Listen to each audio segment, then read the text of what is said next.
이런 것도 잘 활용만 할 수 있다 그런다면은 법인으로서 임대사업 운영할 때 많은 절세를 이용할 수가 있거든요.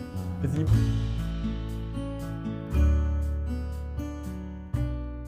대표님 채널 중에서 가장 인기 많은 영상 중에 하나 법인이잖아요. 네네. 저는 이걸로 보고 어떻게 생각을 했냐면, 아니 상가 투자도 어려운데 네. 법인까지 해야 돼? 그런 생각을 했거든요. 네네. 꼭 우리가 상가 투자를 할 때 법인으로 해야 되나요? 아니면 어떤 사람들을 법인을 해야 되는 건가요? 네, 일단 법인 같은 경우 먼저 네. 이 얘기를 먼저 하면 좋을 것 같아요. 네. 법인이 되게 인기가 많았다가 최근에 법인 인기가 없어졌어요. 아, 다시 없어요? 네, 왜 그러냐면 네. 주거용 부동산에 대해서 법인이 철퇴를 맞았죠. 맞아요. 정부 대책에서. 네. 그래서 이제 보통 이제 법인이 이제 한번 갖다 얘기하시지만 상업용 부동산은 아직 법인이 많은 이점이 있습니다. 뭐 상가 투자도 그렇고 네. 뭐 빌딩 투자도 그렇고 네. 법인으로 많이 하잖아요. 네, 맞습니다. 네. 그런데 이제 왜 법인이 필요하냐 이제 이렇게 말씀들을 많이 하시잖아요. 아까 이제 제가 이제 그 법인이나 수익형 부동산 투자하는 분들의 성향들을 사례를 보면 보통 40, 50대 대기업 차장급 이상 전문직 이런 분들이 많아요. 저희 소득으로 하면은 뭐 이제 8, 9천 정도는 받으시는. 우리 소득세율 구간이 있잖아요. 네네. 소득세율 구간을 봤을 때 35% 세율 구간 이상이신 분들. 아, 그건 한번 볼게요. 네. 35% 세율 구간 이상이신 분들이 연봉 8,800만 원 이상인 거죠. 물론 연봉 아닙니다. 이거는 다 비용 공제, 연말정산 다 제하고 8,800만 원 초과되는 분들이 이제 35% 이제 세율 구간에 들어가게 됩니다. 직장인들은 그냥 8,800만 원이 연봉이면 이렇게 되는 거 아니에요? 아니요. 이제 아니요? 여기에서 연말정산 다 하잖아요. 네네. 뭐 자녀 공제하고 네네. 부양자 공제하고 카드 공제하고 다 공제한 이후에 내 네트 소득으로 세율이 떨어지는데 보통 8,800만 원 초과 저 35% 세율 구간에 들어가려면 연봉 한 1억은 넘는 분들이 대부분이에요. 넷 인컴이군요. 네네네. 그런 거군요. 그러니까 연봉 1억 넘어가는 분들이 이제 어느 정도 꽤 있어요. 저희 특히 임대 수익형 부동산 투자하시는 분들 중에. 네네. 근데 이분들 같은 경우는 왜 법인에 관심을 갖냐면 관심을 가질 수밖에 없습니다. 왜요? 일단 상가는요. 우리가 그동안 주택을 투자하시는 분들은 소득세에 대해서 임대소득에 대해서 별로 관심을 안 가졌죠. 그러니까 뭐 아파트나 이런 거 투자하시는 네, 분들이 그런 분들은 양도 차익만 그쵸? 생각을 하죠. 네. 그리고 양도소득세만 생각을 해요. 이자 내기 바빠요. 그렇죠. 네. 뭐 비용 처리하고 뭐 이런 맞아요, 거에 대해서 맞아요. 생각을 네. 할 필요도 없었고 네네. 또 주택 임대 사업자는 연 2천만 원 이하는 분리과세에다가 또 그동안에는 그것도 재작년까지는 아예 세금이 없었어요. 아, 그래요? 네. 그런데 상가는 그런 게 없어요. 상가는 주 목적이 월세를 목적으로 하지 않습니까? 그렇죠. 근데 이 월세가 내 소득이 합산이 돼서 어떤 공제도 없이 그냥 내 소득이 합산이 돼서 세율이 돼요. 예를 들어 연봉 1억 이상 되시는 분들은 아까 우리 소득세율 구간에 35% 네. 해당이 되는 거예요. 그러니까 연에 1,000만 원의 월세를 받으면 뭐 물론 여러 가지 비용 공제를 하지만 네. 통상적으로 1,000만 원의 월세면 뭐 여러 가지 비용 처리한다 하더라도 250만 원 이상의 세금을 내야 되는 거예요. 아, 그 말이군요. 이게 네. 과세라는 게 누진이잖아요. 맞습니다. 그래서 그 이상으로 돈을 벌게 되면 네네. 최고 세율 적용받는 거죠. 맞습니다. 그 말씀이신 네, 거죠? 맞습니다. 그 말이죠? 그러니까 네. 누진과세 세율이 이렇게 되다 보니까 네. 근데 법인세는 법인소득으로 2억 이하까지는 10%거든요. 연소득 2억 이하까지는. 그러니까 10%의 세율밖에 안 되니까 이 법인으로 했을 때 이익이 있다라고 생각을 하는 거죠. 근데 여기서도 법인에서 좀 조심해야 될 건 있습니다. 근데 10% 세율 내고 근데 법인은 객체잖아요. 네, 맞습니다. 그러니까 개인과 법인, 그러니까 어떤 별도죠. 객체로서 네. 인정을 완전히 받는 별도의 거잖아요. 사람인 거죠. 그렇죠. 네. 그러면은 그거를 현금으로 또 돈을 받게 되면은 네. 또 세금 여기 받는 거잖아요. 방금 제가 하려고 그 얘기였어요. 아, 그래요? 네네. 바로 그게 문제예요. 그러니까 다시 가져오면, 그러니까 만약에 법인을 두고 만약에 그걸 월세를 그냥 받아서 다시 나한테 소득으로 또 가져오면 어차피 세율은 똑같이 35%또 나가야 되는 거예요. 그럼 법인세만 추가로 나가는 거잖아요. 그렇죠. 근데 법인은 활용을 잘 했을 때 이익이 돼요. 예를 들면 바로 내가 소득으로 가져오는 게 아니라 법인에 유보를 시켜서 그리고 여기에서 법인 비용 처리를 하는 거죠. 예를 들면 법인의 비용 처리할 수 있는 거, 내가 차를 타고 있는데 이 법인 임대 사업을 목적으로 아닐 수도 있겠지만 임대 사업을 목적으로 차를 이용한다거나 그러면 차 렌트카를 써서 렌트 비용을 낸다든가 그 다음에 뭐 기름값을 낸다든가 차 수리비를 쓴다든가 그 다음에 뭐 간단한 접대비. 예를 들면 우리가 현장을 다니면서 식사를 할 수도 있잖아. 물건을 네. 알아보러 다니면서. 네네. 네. 그럼 식사를 한다든가, 뭐 내가 한 상가에 뭔가 인테리어 같은 걸 좀 보조를 해준다든가. 그런 경비들 처리할 수 있는 것도 있잖아요. 네네. 월세 100만 원을 받는데 한 60만 원 비용 처리를 하면 40만 원만 소득으로 잡히겠죠. 그렇죠. 그러니까 그런 식으로 법인의 이익을 좀 유보를 시켜가면서 내가 소득을 거의 안 잡고 있는 거예요. 초반에는. 그럼 법인으로 비용 처리를 할 수 있는 것들은 다 법인으로 비용 그렇죠. 처리를 네. 하라는 말씀이신 거죠? 네네네. 물론 사업상으로만 써야겠죠? 네. 원칙적으로. 네, 그렇습니다. 원칙적으로는 그렇습니다. 네. 뭐 거기서 기타 자세한 사항은 네. 세무사님과 상담을 하셔야 될 필요가 있을 것 같고요. 저는 아무 말도 하지 않았습니다. 그래서 일단은 네. 그런 부분들이 좀 우리가 피해갈 수 있는 방법이라든가 절세 포인트들을 많이 활용할 수 있는 방법들이 있습니다.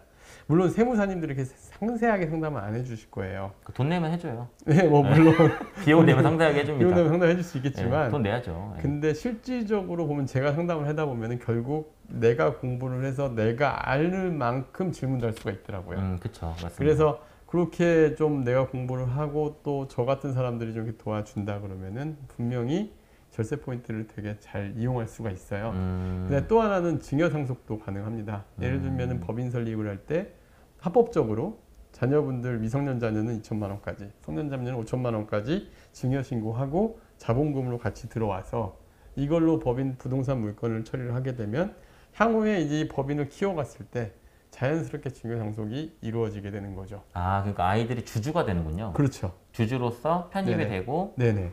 그러면 그러면 이제 배당 법인이 처리 같은 걸 배당 할 수 처리도 있고 되고, 특히 배당 같은 경우는 15% 분리과세로 해당할 수가 있거든요. 네네. 소득이 높을 때. 네. 그러니까 이런 것도 잘 활용만 할 수 있다 그런다면은 법인으로서 임대사업 운영할 때 많은 절세를 이용할 수가 있거든요. 그래서 이 부분들에 대해서 저희 법인 유튜브 최근에 촬영을 했던 것 시리즈로 이렇게 쭉 해봤는데 인기가 많았던 게 그래서 인기가 많았던 것 같습니다. 그럼 비용 처리는 잘 할 수 있다. 네네. 뭐 그것까지는 알겠고, 네네. 그럼 이제 근본적으로 네. 거기에 있는 돈 제가 가져오지 못하지만 비용 처리하는 거니까 그러니까 가져오는 셈 치는 거네요. 네네. 그런 거죠. 네. 그 나머지는 이익이용으로 남겨놔야 네네. 되는 거죠. 네네. 이익을 남겨놨다가 네. 법인으로 추가 투자도 하셔야 될 거 아니에요. 추가 투자하면 뭐 다른 상가를 산다는 네, 그러니까 예를 건가요? 들면은 법인을 키워갈 목적을 가지고 하라는 얘기죠. 예를 네. 들면은 법인으로 하게 되면 사실 단점이 하나가 비용이 꽤 나가요. 법인은 비용이 많이 나가요. 예, 일단 기본적으로 네. 부기 비용 들어가야 되고요. 맞아요. 그리고 법인세 신고 비용, 그다음에 부가가치세 신고 비용 저 등등등 눈물 나려고요. 네, 많이 알겠습니다. 이렇게 많습니다. 그러다 보니까 사실은 실익이 제가 딱 그냥 네. 판단해보면 아무리 세율관이 높은 사람이라 하더라도 월세 200은 넘어야 돼요. 근데 200 안 되시는 분들도 법인 설립을 생각하시는 분들이 있어요. 그럼 잘못된 건가요? 아니요. 이분들은 플랜이 4, 500을 만들기 위해서 일단 시작을 200 시작을 하고 향후에 더 늘려갈 계획이 많은 분들인 거죠. 예를 들면 퇴직금 받아서 추가로 들어오고 그런 식으로. 아니면은 뭐 또 집 팔아서 돈 나중에 들어오면 더 추가로 투자하고 이 법인이 하나의 이제 계획성 있는 법인이 되고 향후에 이제 계속적으로 이익 이용이 쌓여서 더 투자를 해서 월세를 더 늘리는 거죠. 그리고 은퇴를 해서 이제 내가 그 법인으로부터 급여를 받고 이제 그럼 또 직장인으로서 계속 건강보험도 절세할 수가 있거든요. 그래서 이런 방법들을 활용을 좀 장기적인 플랜 갖고 들어가시는 분들은 그렇게 할 수가 있는데 단순하게 200 이하에 그냥 하나 운영하기 위해서 법인 설립하는 거 절대로 하시면 안 되고요. 네. 그러면 내가 노동소득이 있을 때는 네. 그냥 그 노동소득을 통해서 생활하고 그렇죠. 그 다음에 퇴직을 한 다음에는 그 이익이익금을 그렇죠. 쟁겨놨던 네. 쌓아놨던 그 돈을 가지고 이제 다시 뭔가를 해볼 수 있는 그런 플랜을 짜는 거군요. 맞습니다. 그러니까 노동소득이 있을 때도 네. 각종 비용 처리들을 잘 처리를 하고 그걸로 또 이득을 보고 그것도 이득을 보고 그 다음에 이익잉여금은 이제 좀 기준이 좀 있어요. 그건 이제 그분의 상황, 그 다음에 이 법인의 운영 방침 또 그 다음에 운영했을 때 효과 이런 거 다 감안을 해야 되는데 어쨌든 그렇다 하더라도 다양한 이걸 활용을 잘하면 정말 법인이 큰 이익이 되지만 활용을 못하면 큰 독이 될 수도 있습니다. 그냥 돈만 네. 나가는. 네네. 그럼 회사원이 네. 법인 대표 못 하잖아요. 이게 어떡해요? 이제 그게 많은 회사들이 네. 이중직업 금지 의무 때문에 그렇습니다. 그렇죠. 네. 네. 근데 만약에 무보수 대표이사라면 좀 이슈거리가 있습니다. 여기에서 내가 이중직업이라는 거는 내가 회사 일을 하고 있는데 다른 이해관계가 있는 일을 한다거나 회사에서 이 근로시간 중에 다른 일을 할 때 문제가 되죠. 그렇죠. 예. 근데 근로시간을 벗어난 시간에 일을 한다고 하는 거에 대해서 회사에서 규제를 할 수는 없거든요. 자기 그렇죠. 본업에 그렇죠. 해를 네. 끼치지 않는 범위에서는 얼마든지 가능합니다. 그러면 이거는 이중직업금지 법인 대표만 문제가 되는 게 아니라 개인 임대사업자도 마찬가지 문제가 될 수 있어요. 근데 하지만 내가 이거에 대해서 본업에 대해서 분명히 그 해를 끼치지 않는 상황이라 한다면은 사실 네네. 문제 삼으면 안 되거든요. 아, 근데 이제 물론 이해관계가 있는 직업은 절대로 안 됩니다. 근데 그게 좀 애매한 게 네네. 그 인사과에서 네, 얘기하거든요. 네, 그래 뭐 박 과장 네, 이거 뭐야? 물어보잖아요. 그러면은 향후에 이제 승진한다든지 뭐 그런 데 네네. 문제가 생길 수도 있으니까 최대한 그런 걸 피하고 싶은 게 네, 네, 네, 직장인은 항상 맞습니다. 이렇게 네. 새가슴이잖아요. 이제 그래서 이제 그런 경우에 정이 그렇다면 네. 주주로는 참여하고 임원으로는 안 들어가면 돼요. 아, 네. 대표 대표 이사만 이사만 안 안 되면 되면 돼요. 주주로 참여하고 대표 얼마든지 이사는 뭐 가능합니다. 그냥 잘 사람이나 예, 주주는 우리가 회사 다닌다고 주식 투자 안 하세요? 뭐 하긴 하죠. 네, 똑같은 거예요. 그렇죠. 네. 주주로서 그냥 참여를 한다. 네네. 자본 투자만 하고 있다. 네네네. 그렇게 되는 거군요. 알겠습니다. 대표님. 네. 그래서 그럼 저는 해야 돼요, 말아야 돼요? 그럼 제가 기준을 네. 두 가지만 말씀드릴게요. 네. 뭐 법인에 공부도 해야겠지만, 네. 기본적으로 내가 월세를 목표를 2, 300 이상 꿈꾸신다 하면 월세를. 처음부터 법인 설립을 고민해 보십시오. 그리고 월세 기준으로 그 정도 보셔야 될 것 같고요. 그 다음에 내가 급여가 연봉으로 이제 한 4, 5년 이내에, 네. 그러니까 우리 소득세율 구간 여러분들 그 근로소득 지급명세서 보면 나오잖아요. 네네네. 소득세율 구간 35% 이상 넘어가는 분이다 하면 무조건 법인 설립을 지금부터 고민하시는 게 좋을 것 같습니다. 전제는 내 집 마련이 되어 있다는. 당연한 거고요. 그건 당연한 가장 거고. 기본 전제는 내 집 마련이 네네. 되어 있는 네네. 상황에서. 상황에서. 네네. 네. 알겠습니다.